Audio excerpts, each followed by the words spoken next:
నాకు అసలు చాలా చెత్తగా అనిపించిందండి. చాలా ఓపెన్గా చెప్తున్నా, చాలా చెత్తగా అనిపించింది. ఇంటర్నెట్లో ఇవాళ వచ్చిన రివ్యూస్లో 80% రివ్యూస్ పెయిడ్ రివ్యూస్ అంట. పుష్ప రూల్ ఉందా?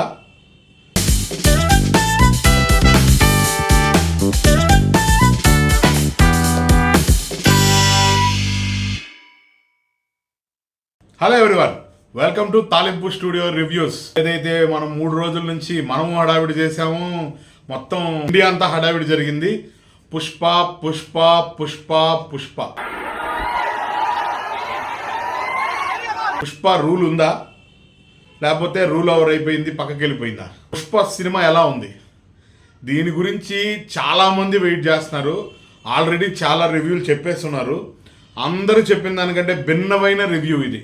ఎందుకంటే చాలా జెన్యూన్గా, ఇది నాకు తెలిసి ఇవాళ నాకున్న సోర్సెస్ ప్రకారం ఇంటర్నెట్లో ఇవాళ వచ్చిన రివ్యూస్లో 80% రివ్యూస్ పెయిడ్ రివ్యూస్ అంట. ఎందుకంటే కావాలని నెగిటివ్ స్ప్రెడ్ చేయాలని చెప్పి పెయిడ్ రివ్యూస్ వచ్చాయని చెప్పి బాగా నడుస్తుంది బయట. ఈ విషయాన్ని పక్కన పెడితే నాకైతే రూపాయి ముట్టలేదు. ఎందుకంటే నా దగ్గర ఉండే చాలా తక్కువ మంది, నా ఫ్రెండ్స్, నా ఫ్యామిలీ, నేను కూడా నా ఆర్మీ అని చెప్పుకుంటే 5,000 మంది సబ్స్క్రైబర్స్ ఉన్నారు అంతే మన దగ్గర. వాళ్ళందరికీ నేను చాలా జెన్యూన్గా రివ్యూ చెప్పడానికి ట్రై చేస్తున్నాను. ఈ సినిమా కూడా నేను చాలా జెన్యూన్గా చెప్పడానికి ట్రై చేస్తున్నాను. యాజ్ అన్ ఎన్టీఆర్ ఫ్యాన్, నేను హీరో పరంగా నేను ఎన్టీఆర్కి ఎంత పెద్ద ఫ్యాన్ అనేది నేను తెలిసిన ప్రతి ఒక్కరికి తెలుసు. కానీ నేను అవేవి కాకుండా జెన్యూన్గా సినిమా గురించి మాట్లాడదాం అనుకుంటున్నాను. ఎన్నొద్దు, పాయింట్కి రా. పుష్ప 1 గురించి మాట్లాడుకుందాం ఫస్ట్. ఎందుకంటే దాని గురించి కొంత చెప్పబోతే దీని గురించి చెప్పలేం. పుష్ప 1 నాకు కూడా పెద్దగా ఏమనిపించలేదు, మామూలుగా ఉండింది. తెలుగులో పెద్దగా సౌండ్ చేయలేదు. నార్త్ బెల్ట్లో హెవీ అయింది, ఓకే, అయిపోయింది. అయిపోయిన తర్వాత పుష్ప 2కి వచ్చిన క్రేజ్ మాత్రం వేరే లెవెల్. సరే, ఇది ఉత్తగాలే, ఇది బలుపా, ఇది వాపా, కొంచెం లోకల్ లాంగ్వేజ్ చెప్పాలంటే ఇది నిజమైన గాలే, లేకపోతే తుఫానా, సునామియా, కొంచెం మంచి లాంగ్వేజ్లు చెప్పాలంటే. ఎందుకు చెప్పాల్సి వస్తుందంటే, ఈ సినిమా గురించి చెప్పాలంటే నిజంగా సినిమాలో లాగా ఆ మట్టిలో చెప్పాలన్నట్టు అనిపిస్తుంది అనమాట. ఆ లాంగ్వేజ్ డిక్షన్ నాకు ముందుగా పుష్పలో, నాకు ఫస్ట్ పాటలో కానీ ఈ పాటలో కానీ నాకు ఫస్ట్ నచ్చింది డైలాగ్స్ రాసిన విధానం, డైలాగ్స్ చెప్పిన విధానం, దాన్ని డబ్బింగ్లో దాన్ని తీసుకున్న విధానం ఎక్స్ట్రాడినరీ. దీనివల్లే సగం సినిమా జాగ్రఫికల్గా మనకు చాలా బాగా కరెక్ట్గా కనెక్ట్ అయిపోతాం. అది కాక మాకు చిత్తూరు దగ్గర అవడం వల్ల తిరుపతి, చిత్తూరు, వెంకటగిరి, మా జిల్లాలో సగం జిల్లాలు తిరుపతిలో వెళ్ళి కలవడం వల్ల మాకు వాళ్ళకి చాలా దగ్గర ఎమోషన్ అనిపిస్తుంది. ఆ విషయాల వలన ఏమో తెలియదు కానీ పుష్ప 2 నాకు మాత్రం ఎక్స్ట్రాడినరీ అనిపించింది. ముఖ్యంగా ఈ సినిమాకు ఉండే ప్లస్ పాయింట్స్ గురించి చెప్పుకుంటూ వస్తే నా సైడ్ నుంచి ఫస్ట్ ప్లస్ పాయింట్ సుకుమార్. ఈ సినిమాని అంటే నాకు తెలిసి నా చిన్నతనంలో మా డాడీ వాళ్ళ, మా ఫాదర్ డిస్ట్రిబ్యూటర్, వాళ్ళందరి తరఫున నేను ఎన్నో వాటిలో ఒక సినిమాని వండడం అంటే తయారు చేసి చేసిన సినిమా, చాలామంది రైటర్లు కూర్చొని తయారు చేసిన సినిమా, అలా తయారు చేసి ఏ కన్ఫ్యూజన్స్ లేకుండా ఎక్స్ట్రాడినరీ హిట్ అయిన సినిమా జగదేగురుడు అతిలోక సుందరి. తర్వాత నాకెందుకు పుష్ప 2 చూస్తే అలా వండారేమో సినిమా అనిపించింది. ఎక్కడైతే సినిమా డ్రాప్ అవుద్దో అక్కడేదో ఒక వంటకం, పొద్దున్నే లైట్ బ్రేక్ఫాస్ట్ తిన్నామని మధ్యాహ్నం బిర్యానీ లాగా ఎక్స్ట్రాడినరీగా వండారని నాకైతే అనిపించింది అనమాట. సినిమా మొత్తంగా చూస్తే ఈ సినిమాలో ఫస్ట్ మైనస్ పాయింట్స్ చెప్తాను. మైనస్ పాయింట్స్ ఉన్నాయి. ఇంట్రడక్షన్ నాకు అసలు చాలా చెత్తగా అనిపించిందండి. చాలా ఓపెన్గా చెప్తున్నా, చాలా చెత్తగా అనిపించింది. ఓపెనింగ్ చాలా చెత్తగా అనిపించింది. ఏంటి ఇంత హడావిడి చేసి ఈ ఓపెనింగ్కే, ఈ అతుకు సీన్కే ఇంత గోల్ చేశారు వీళ్ళంతా అని నాకు అనిపించింది. బట్ దాని తర్వాత అవసరం లేకుండా పోయింది. ఆ విషయం పక్కన పెట్టి అది లాస్ట్లో మాట్లాడుకుందాం. తర్వాత సినిమా కథలోకి వెళ్ళి ఎప్పుడైతే ఒక బాబు, ఎవరైతే ముల్లెట్టి పుష్పరాజు అనే చిన్న కుర్రోడు నీళ్ళల్లోకి వెళ్ళిన దగ్గర నుంచి సినిమా పరిగెట్టిందనే చెప్పాలి. ఇవన్నిటితో పాటు సీఎం దగ్గర ఒక ఫోటో సీన్ ఒకటి ఉంటుంది, నేను రివీల్ చేయదలుచుకోలేదు. అక్కడ నుంచి సినిమా హై ఫేజ్లోకి వెళ్తుంది. ఆ హీట్ని అలాగే పట్టుకొచ్చాడు. అదిరిపోయే ఇంటర్వెల్, మనం ఎక్స్పెక్ట్ చేసిన దానికి అదిరిపోయే ఇంటర్వెల్ రాశాడు ఆయన, అదరగొట్టాడు అక్కడ. సెకండ్ హాఫ్లో అంటే అందరికీ నచ్చిందో నచ్చలేదో నాకు తెలియదు, నేను ఇంకా కొరవ రివ్యూలు కూడా చూడలేదు, కొంచెం మెయిన్ రివ్యూర్స్ మాత్రమే చూశాను.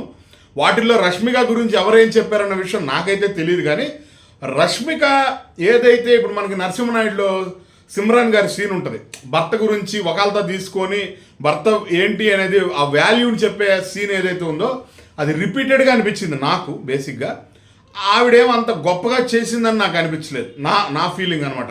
అంతా అయిపోయిన తర్వాత సామి వెళ్దామా అంటాం, అవన్నీ నాకు కొంచెం ఏంటి ఇలాగే ఉంది ఈ సీను అని అనిపించింది.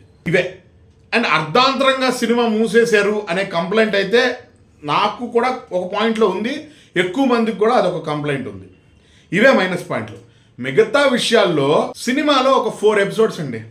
నేను చెప్పాను కదా, CM scene, interval swimming pool అనే ఒక సీన్ ఉంటుంది, అదొక సీను. సెకండ్ హాఫ్లో జాతర డ్యాన్సు, జాతర ఫైట్ నాకు పెద్ద అనిపించలేదు. జాతర ఫైట్ ఎండింగ్ ఎమోషన్ అంతా బాగా అనిపించింది. శ్రీవల్లి చెప్పినది కనెక్ట్ అయినా కాకపోయినా అక్కడ వాళ్ళు చెప్పాలనుకున్న ఎమోషన్ బాగానే కనెక్ట్ అయింది. బట్ అక్కడి నుంచి సినిమా సెకండ్ హాఫ్ ఆ ఎండింగ్ ఫేజ్ మాత్రం ఆ అమ్మవారి దగ్గర ఒక ఫైటు, క్లైమాక్స్, సెటప్, అబ్బో అబ్బో అబ్బో పైసా వసూలు అనిపించింది నాకైతే. అబ్బా సాయిరామ్, అంటే ఇలా రాసుంటే బాగుండేది, ఇంకా బాగా రాయొచ్చు అని అనిపించేలాగా కొన్ని సినిమాలు చూసినప్పుడు మనకు అనిపిస్తుంది ఇంకా కొంచెం బెటర్గా రాస్తే బాగుండేదని. అలా ఈ సినిమాకు ఎక్కువగా రైటర్స్ నాకు తెలిసి ఒక 7-8 కార్డ్స్ వేశారు. కార్డుకు ఒక 2 చొప్పున ఒక 20 మంది అయితే ఈ సినిమాకి రైటింగ్ డిపార్ట్మెంట్ పనిచేసినట్టు నాకు అనిపించింది. వాళ్ళందరి వాల్యూ అయితే సినిమాలో కనిపించింది. ఫస్ట్ మాత్రం డైలాగ్స్ చాలా బాగున్నాయి సినిమాలో. నెక్స్ట్ సుకుమార్, వీటన్నిటిని షోకేస్ చేసేది హీరో కాబట్టి అతని వరకు, హీరో వరకు చాలా బాగా చేశాడు. నా వరకు నేను అతనికి 80 మార్క్సే ఇస్తా. అంటే అతని పర్ఫార్మెన్స్కి నా ఫీలింగ్ అది. అతను మామూలుగా 60 మార్క్ స్టూడెంట్ నా దృష్టిలో, కానీ ఈ సినిమాకి అతను 80 మార్కుల వరకు అతను పనిచేశాడు. అవార్డులు ఇచ్చేలాగే ఉంది. నేషనల్ అవార్డు విషయం నాకు తెలియదు, కానీ అవార్డు రేంజ్ యాక్షన్ అయితే బన్నీ కెరియర్లో నా ఒపీనియన్లో first time Bunny best performance అని నాకు ఈ ఫస్ట్ టైం అనిపించింది. నాకు పెద్దగా అతని యాక్షన్ నచ్చదు బేసిక్గా. ఇంకా ఓవరాల్ విషయానికి వస్తే ఈ సినిమా గురించి ఇంత గట్టిగా అరిచి చెప్పడానికి కారణం సుకుమార్. బ్యాక్గ్రౌండ్ మ్యూజిక్ ఏమంత గొప్పగా లేదు, నేను ఓపెన్గా చెప్తున్నా. సోగానే ఉంది. పాటలు సోగానే ఉన్నాయి. సినిమాలో ఆయన డిజైన్ చేసిన క్యారెక్టరైజేషన్స్, ఆ క్యారెక్టర్స్ మనల్ని హాంట్ చేసే విధంగా, కామెడీ సినిమాలో కామెడీ అక్కడక్కడ లేకుండా పోయిందేమో అనే ఫీలింగ్ లేకుండా కేశవ పాయింట్లో నుంచి కొన్ని కామెడీ సీన్స్ లాగా, అంటే వాళ్ళిద్దరి మధ్య సీన్లనే మనల్ని కామెడీలో చూపించడానికి కేశవ ఆయన క్యారెక్టర్స్ని చాలా బాగా డీల్ చేశాడండి. ఏ క్యారెక్టర్ని తీసేయకుండా ప్రతి క్యారెక్టర్కి క్లోజింగ్ మాత్రం బాగానే ఇచ్చుకుంటా వచ్చాడు అనేది. ఒక షకావత్ క్యారెక్టర్ ఏదైతే మన ఫహద్ ఫాజిల్ గారి క్యారెక్టర్ క్లోజింగ్ మాత్రం అంత ఇదిగా అనిపించలేదు. మరి అది ఎందుకు క్లోజ్ చేశారో నాకైతే తెలియదు. కమర్షియల్ ఎలిమెంట్స్ని అతను చూపించిన వ్యవహారం అంతా నాకు చాలా బాగా నచ్చింది. సినిమా చాలా బాగుంది, ఫ్యామిలీతో అందరూ ఎంజాయ్ చేసేలా ఉంది.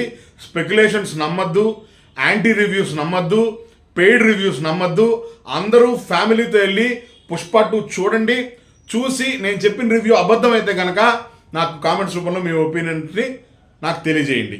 బట్ సినిమాగా 3 గంటల 20 నిమిషాల సినిమా, మేము 6 మెంబర్స్ వెళ్ళాం.